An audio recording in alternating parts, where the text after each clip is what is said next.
Welcome back students, welcome back to the channel exam booster. Exam booster channel में आपका स्वागत है। आज का लेक्चर आप ऑलरेडी थंबनेल और टाइटल में आपने देख लिया होगा। ये लेक्चर है क्लास 10th NCERT का फर्स्ट चैप्टर पॉलिटिक्स का फर्स्ट चैप्टर या राजनीति शास्त्र का पहला चैप्टर आप कह सकते हैं, जिसमें आपका क्लास 10th NCERT बुक का टोटल है, जिसमें NCERT बुक से आपका 10th CBSE और उसके साथ यूपी बोर्ड आपका इंग्लिश मीडियम कवर हो जाता है। तो इसलिए मैं आज से क्लास 10th NCERT का SST सोशल स्टडी का जो है, सोशल स्टडी का जो आपका पॉलिटी वाला सेक्शन है, POLITY पॉलिटी यानी राजनीति शास्त्र वाला जो सेक्शन है उसको मैं स्टार्ट कर रहा हूं। और उसमें जो पहला चैप्टर है पावर शेयरिंग, सत्ता की साझेदारी, उसे मैं पढ़ाने जा रहा हूं। उम्मीद करते हैं दोस्तों आपको लेक्चर काफ़ी अच्छा लगेगा। अच्छा लगे तो प्लीज़ कमेंट बॉक्स में आप कमेंट करें, बताएं कि लेक्चर आपको कैसा लगा है। फ्रेंड्स आइए स्टार्ट करते हैं पॉलिटी के first lecture class 10th NCERT। ये क्लास 10th का जो NCERT है, यदि आप देखते हैं तो CBSE बोर्ड वालों का ये क्लियर हो जाएगा, यूपी बोर्ड इंग्लिश मीडियम और साथ साथ यूपी बोर्ड हिंदी मीडियम वालों के लिए भी ये काफ़ी बेनिफिशियल है, क्योंकि मैं इसमें बाइलिंगुअल दोनों भाषाओं में मैं आपको करके इसे बताऊंगा। इसलिए यदि आप किसी भी माध्यम से हैं, NCERT CBSE से हैं, यूपी बोर्ड इंग्लिश मीडियम से हैं, यूपी बोर्ड हिंदी मीडियम से हैं, तो ये लेक्चर आपके लिए बहुत बेनिफिशियल होने जा रहा है। फ्रेंड्स प्लीज़ आप इसे फोकस करके समझें। क्या होता है power sharing? Let's start from the starting. चलिए शुरुआत से शुरू करते हैं। बेसिक फंडा आप जानते हैं, जब भी मैं क्लास लेता हूँ आपका तो मैं काफ़ी विश्वास करता हूँ पहले मैं आपको बेसिक ले चलता हूँ। बेसिक कहाँ से, जहाँ से हर चीज़ें स्टार्ट होती है वहाँ से मैं बेसिक लेवल पे आपको ले चलता हूँ। स्टूडेंट्स आइए स्टार्ट करते हैं। Let's go back about 2500 years back. चलिए 2500 या 3000 साल पहले चलते हैं। The world's first civilisation, Indus valley civilisation या चाइना सिविलाइजेशन या ब्लू रिवर सिविलाइजेशन या दजला फरात सिविलाइजेशन, सुमेरियन सिविलाइजेशन, ये जितनी भी मैं सभ्यता के नाम बता रहा हूँ, जैसे सिंधु घाटी सभ्यता, चीन की सभ्यता, दजला फरात की सभ्यता, सुमेरियन की सभ्यता, ये जितनी भी सभ्यता हैं आज से 3 से लेकर 4000 साल पहले इनका अस्तित्व था। ये दुनिया में ये एक प्रकार के पृथ्वी पे और लैंड, जिस लैंड पे ये लोग रहते थे, एक प्रकार का अपना सिविलाइजेशन, एक सभ्यता और एक समाज में डेवलप करके उसमें वो लोग निवास करते थे। तो उस सभ्यता से स्टार्ट करते हैं पावर की चीज़ें। स्टार्टिंग में बेसिकली शुरू से लोग पावर मीन्स समझते ही नहीं थे। What is power? They did not know. उनको पावर का मीन्स मतलब नहीं मालूम था, बिकॉज दे आर अनअवेयर। वो लोग इससे अवगत नहीं थे फ्रेंड्स। लेकिन जैसे समय बीतते गया वो चीज़ें धीरे धीरे बदलते गईं और धीरे धीरे वही चीज़ें एक आदमी के हाथ में कुछ चीज़ें, कुछ प्रॉपर्टी वगैरह कलेक्ट होती गईं और वह इंसान पावरफुल होते गया। अब देखा गया वो इंसान कैसे पावरफुल होने लगा, और जैसे वो पावरफुल होने लगा देखा गया वो अपने अकॉर्डिंग चीज़ों को चेंज कर दे रहा है, अपने अकॉर्डिंग काम को करवा ले रहा है। तो वहाँ से पावर का आपका एग्जिस्टेंस में आता है, पावर का वहाँ से अस्तित्व, वहाँ से डेवलप होता है पावर का। पावर बेसिकली कुछ नहीं होता है, power is nothing, power is just special rights. Power एक प्रकार का विशेष अधिकार होता है जो एक खास इंसान के पास होता है और एक कॉमन या एक ऑर्डिनरी पीपल के पास नहीं होता है। सपोज दैट आप एक नॉर्मल इंसान है, I am a common people, I am a mango people, मैं एक आम इंसान हूं। I have no special power, मेरे पास कोई स्पेशल पावर नहीं है। लेकिन आपके जो स्कूल के प्रिंसिपल हैं उनके पास स्पेशल पावर है अपने स्कूल से रिलेटेड चीज़ों को चेंज करने का, जो आप और मैं नहीं चेंज कर सकते हैं। आपके डिस्ट्रिक्ट में रहने वाला कलेक्टर, उनके पास स्पेशल पावर्स हैं अपने डिस्ट्रिक्ट में कोई भी चेंज लाने के लिए। वो पावर आपके पास नहीं, वो पावर मेरे पास नहीं, वो पावर कलेक्टर्स के पास है। तो what do you mean by the word power? Power is just nothing, power is just a special right. एक प्रकार का विशेष अधिकार होता है जो किसी पर्सनल व्यक्ति के पास होता है और किसी कॉमन इंसान के पास नहीं होता है। That is the power. और शेयरिंग क्या होता है? शेयरिंग मतलब होता है किसी चीज को बांटना। You all know the word sharing. बांटना मीन्स क्या होता है? जैसे आप जानते होंगे आपके घर में जब चीज़ें आपके मम्मी पापा लाते होंगे मार्केट से, यदि आप 2 भाई या 2 बहन हैं, यदि 6 आम लाते होंगे तो ऐसा थोड़े ना होता होगा जे किसी को 2 दे दें, किसी को 1 दे दें, ऐसा तो नहीं होता होगा। हाँ, आपके पापा उस आम को एक निश्चित मात्रा में सबको बांटने की कोशिश करते हैं ताकि कम ज़्यादा किसी को ना मिले। कभी कभी ऐसा भी होता है छोटे भाई को, छोटे बहन घर में जो सबसे छोटे उनको ज़्यादा मिल जाता है, तो उसको लेके घर में विवाद हो जाता है, घर में झगड़ा हो जाता है भाई बहन में या मम्मी पापा में, जो छोटे को ज़्यादा जान मान हो रहा है, बड़े को ज़्यादा लोग रिस्पेक्ट ज़्यादा जान मान नहीं कर रहे हैं। तो ये होते हैं पावर शेयरिंग, आप इससे इंटरलिंक कर सकते हैं। या आपके घर में आपके पापा हैं और आपके चाचा हैं और आपके छोटे वाले चाचा हैं, यानी आपके पापा के 3 भाई हैं और आपके पापा के दोनों भाई, दोनों लोग काम करते हैं, दोनों लोग पैसा कमाते हैं और आपका फैमिली एक न्यूक्लियर फैमिली है, सब कोई ज्वाइंट फैमिली है, सब कोई मिल के रह रहा है। तो जाहिर सी बात है सारी जो एक्सपेंस, सारी जो खर्चे होंगे सब कोई मिल के चलाता होगा। यानी सारे लोग जो पैसा होता होगा जब आता होगा मंथली, तो सबके लिए काम बट गया होता। आपके पापा इस बार राशन पे खर्च करेंगे और आपके चाचा इस बार गैस पे खर्च करेंगे, आपके छोटे वाले चाचा इस बार बिजली पे पैसा खर्च करेंगे। ऐसा बटा होगा, सबके लिए एक काम बटा होगा। वो जैसे उनका सैलरी आता होगा उस काम के लिए पैसे दे देते होंगे। यानी क्या हुआ, आपके पैसे का शेयर किया गया। आपके घर जितना टोटल मंथली 1 लाख आ रहा है, 1 लाख प्रति मंथ प्रत्येक महीने आ रहा है, तो वह उस 1 लाख में बंटवारा हो जा रहा है। कौन कितना मतलब कितना शेयर देगा, कितना पैसा देगा, कितने खर्च के लिए, वहां पे पैसों का बंटवारा हो जा रहा है। उसी तरह पावर्स का शेयर होता है, पावर्स कैसे शेयर किए जाते हैं। जैसे एग्जांपल के तौर पे मैं कहूं, यदि आपके पास इतना ज़्यादा मैं पावर दे दूं, इतना ज़्यादा पावर दे दूं, आप जब चाहें पूरी दुनिया को बर्बाद कर सकते हैं, तो definitely you will try to destroy all the world. आप जबरदस्ती जरूर एक न एक दिन कोशिश करेंगे, उस दुनिया को बर्बाद करने की कोशिश एक बार जरूर करेंगे। लेकिन यदि उसमें पावर को 5 लोगों में डिस्ट्रीब्यूट कर दूं, if I am going to distribute all those powers between the 5 people, या अमॉन्ग द 5 पीपल, 5 लोगों में मैं उसको डिस्ट्रीब्यूट कर देता हूं, तो जब पांचों लोग जब तक एक जगह इकट्ठा नहीं होंगे, पांचों में कंसेंट नहीं बनेगा, पांचों जब एग्री नहीं करेंगे, तब क्या वर्ल्ड को बर्बाद कर सकते हैं, वर्ल्ड को डिस्ट्रॉय कर सकते हैं? नहीं कर सकते हैं। क्योंकि जब तक पांचों नहीं मिलेंगे, पांचों अपना अपना वोट नहीं देंगे, पांचों एक मत नहीं होंगे, पांचों यूनानिमस नहीं होंगे, तब तक वो वर्ल्ड को डिस्ट्रॉय नहीं कर सकते हैं। इसलिए पावर शेयरिंग काफ़ी ज़रूरी होता है। यदि एक इंसान के हाथ में या सिंगल पीपल के हाथ में पावर हम दे दें, तो पावर का मिसयूज करेगा फ्रेंड्स। तो उसी पावर शेयरिंग के बारे में हम बात करने जा रहे हैं। आज दुनिया की जितनी भी कंट्रीज़ हैं, चाहे वो डेमोक्रेटिक कंट्रीज़ हैं, डेमोक्रेटिक कंट्रीज़ में ही अधिकतर मैक्सिमम पावर का शेयरिंग होता है।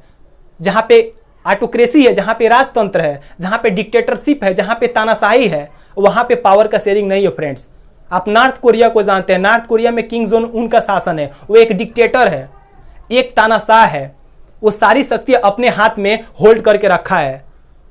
उसकी इच्छाएं ही उसकी पावर्स, उसकी इच्छाएं ही उसके कानून है, उसकी इच्छाएं ही उसकी नियम है, उसकी इच्छाएं ही उसके कॉन्स्टिट्यूशन है। लेकिन come to our country India, क्या इंडिया में प्राइम मिनिस्टर नरेंद्र मोदी जो सोचते हैं वो कानून बन सकता है? It is not possible as we think. इतना आसान नहीं है। एक मोदी जी की एक कल्पना को कानूनी रूप देने के लिए हमें पार्लियामेंट में बैठना पड़ेगा, हमें एक मेजॉरिटी को कलेक्ट करना पड़ेगा, मेजॉरिटी के अकॉर्डिंग हमें बिल को पास कराना होगा, तब जाके हम उस कानून को पास करा पाएंगे फ्रेंड्स।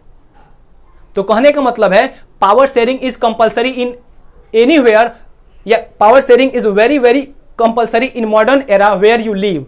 आज के ज़माना में आप जहाँ भी रहते हैं, अगर वहाँ पे पावर शेयरिंग नहीं है तो समझिए आपके राइट्स का वहाँ पे डिमोलिशन हो रहा है।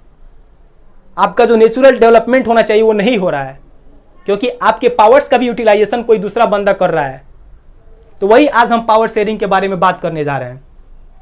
तो पावर शेयरिंग के बारे में आपको जितना बेसिक था मैंने आपको दिया। आप अपने घर से इंटरलिंक कर सकते हैं, अपने चाचा अपने पापा से इंटरलिंक कर सकते हैं, आप अपने कॉलेज के प्रिंसिपल से इंटरलिंक कर सकते हैं।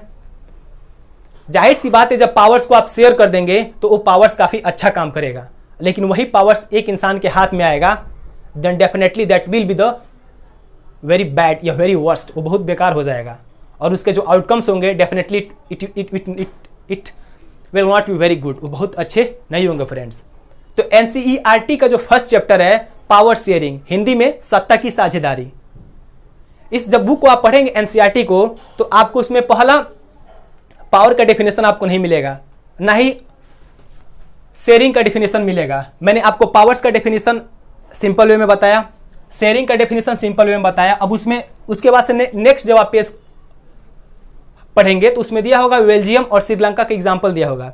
ये क्या माजरा है, let's study and let's understand what is the Belgium and what is the Sri Lanka. Power sharing को समझाने के लिए NCERT book CBSE, UP board English medium, UP board Hindi medium सबके लिए बेस्ट है।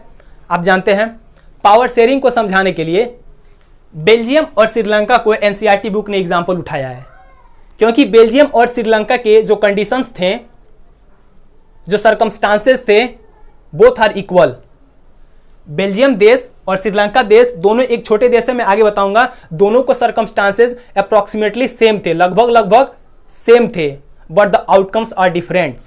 लेकिन उसके परिणाम डिफरेंट थे। Why the outcomes are different, इसको जानने के लिए let's study about the Belgium and about the Sri Lanka. What is the different between the Belgium and Sri Lankan, Belgian people and Sri Lankan people, why they are very different in all the sector, वो अलग अलग क्षेत्र में क्यों डिफरेंट थे। चलिए इसके बारे में अध्ययन करते हैं। इसको आपके बुक में पावर शेयरिंग को समझाने के लिए 2 एग्जांपल दिया है, पहला बेल्जियम का, दूसरा है श्रीलंका का। पहले बेल्जियम को देख लेते हैं फ्रेंड्स। आई होप आपको इमेजेस में चीजें मिलती जाएंगी। बेल्जियम का लोकेशन, लोकेशन मतलब होता है स्थिति, किसी देश की स्थिति कहाँ है, पोजीशन वहां पे कहाँ है। आप इमेज में देख रहे होंगे बेल्जियम देश कहाँ है। बेल्जियम देश एक small country in Europe, Europe का एक छोटा सा देश है, चूंकि आप देख रहे होंगे जो उसके बॉर्डर हैं बेल्जियम के, इंटरनेशनल जो बेल्जियम के बॉर्डर हैं, फ्रांस, नीदरलैंड, जर्मनी और लग्जमबर्ग से शेयर करते हैं। जो बेल्जियम के बॉर्डर हैं फ्रांस, नीदरलैंड, जर्मनी और लग्जमबर्ग से शेयर करते हैं, और यूरोप का एक छोटा सा कंट्री है जो आप इमेज में देख रहे होंगे। एथनिक कंपोजिशन क्या होता है, यहां भी मैं आपको डिटेल में ले चलूंगा friend. What is the ethnic composition, Hindi वाले इसमें प्रजातीय संरचना या प्रजातीय संगठन क्या होता है। What is the ethnic composition, let's study. Suppose that we belong to a different culture. जैसे एक ऐसे इंसान के बारे में मैं बात करता हूं, एक ऐसे ग्रुप और एक ऐसे समुदाय और एक ऐसे सोसाइटी के बारे में बात करने जा रहा हूं जिस सोसाइटी के लोगों का एक कल्चर है, जिस सोसाइटी के लोगों का एक लैंग्वेज है, जिस सोसाइटी के लोगों का एक ट्रेडिशन है। It means they belong to a same ethnic.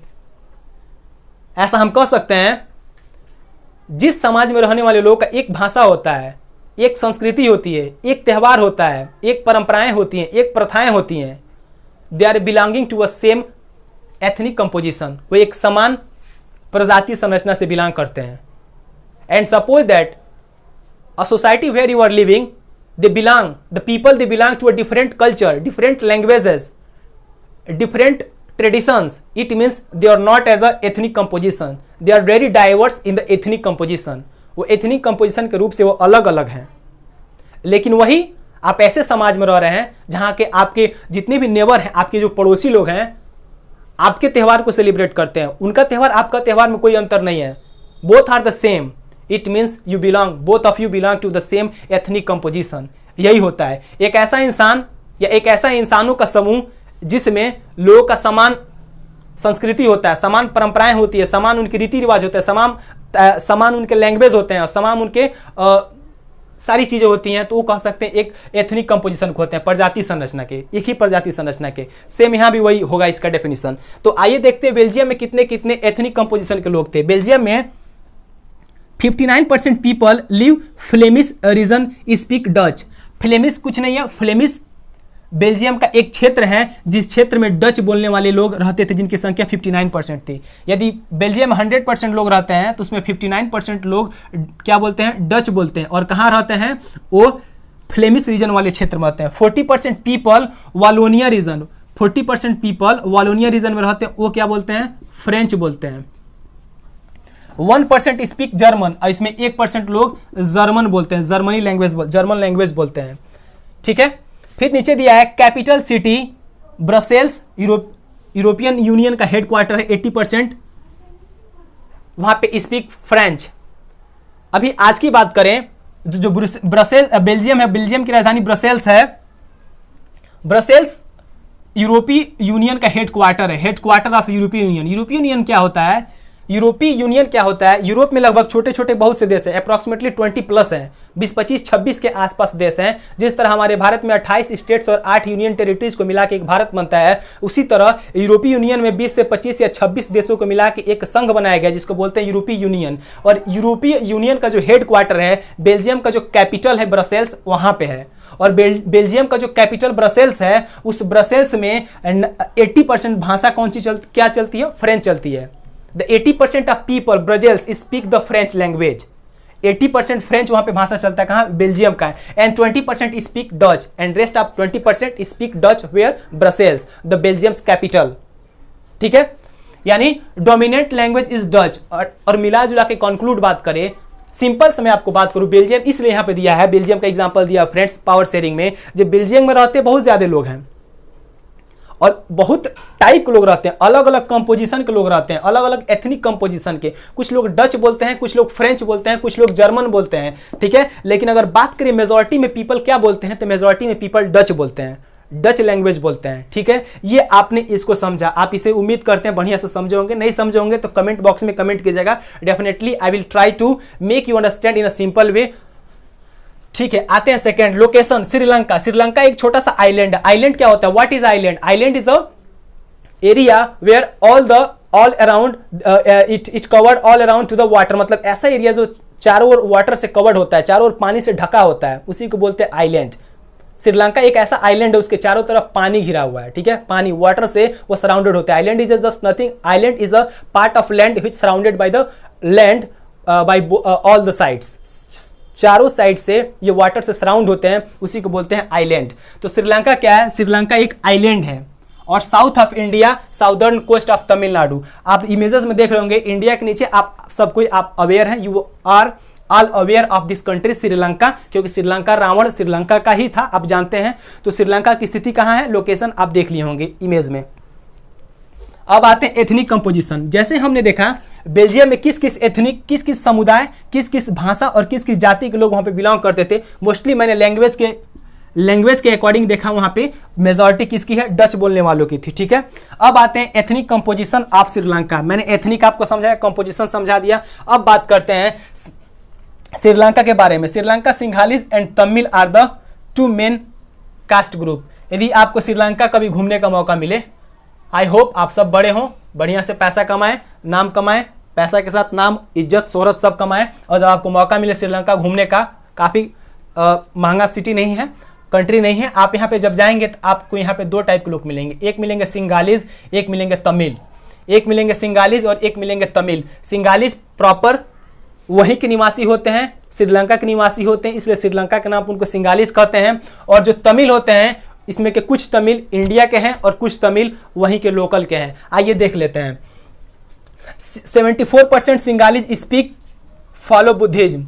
यहाँ पे जो सिंगालीज रहते हैं उसमें 74% पीपल क्या है, सिंगालीज हैं, यानी 74% पीपल सिंगालीज हैं और वो बौद्ध धर्म को मानते हैं। क्या, बौद्ध धर्म को मानते हैं। गौतम बुद्ध आप जानते हैं, उनके धर्म को फॉलो करते हैं श्रीलंका के सिंगाली 74%।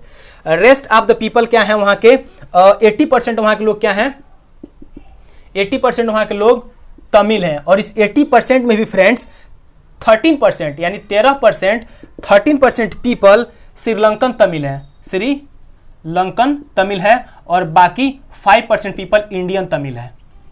मिला जुला के मैं एक शॉर्ट टर्म में एक छोटे से सेंटेंस में कंप्लीट करूँ श्रीलंका को, तो श्रीलंका में मान लीजिए अगर 100 लोग रहते हैं तो 100 में 74 लोग 74 पीपल सिंगालीज हैं जो प्रॉपर श्रीलंका के निवासी हैं। बाकी 26 लोग की बात करें, यानी उसमें भी डिवाइड करें तो उसमें भी 18% मानते हैं यदि 26 को, तो 13% उसमें 13% श्रीलंकन है और 5% इंडियन तमिल है। यानी जो रेस्ट ऑफ द पार्ट 74 को छोड़ के जो बचता है उसमें बाकी जो तमिल बच रहे हैं, उस तमिल में भी 50% से ज़्यादा तमिल श्रीलंका के हैं, rest of the Tamil India के हैं। अब आप कहेंगे सर इंडिया के तमिल वहाँ पे क्या कर रहे हैं। फ्रेंड्स जब मैं आपको बात करूँ 1949 में श्रीलंका आज़ाद हुआ।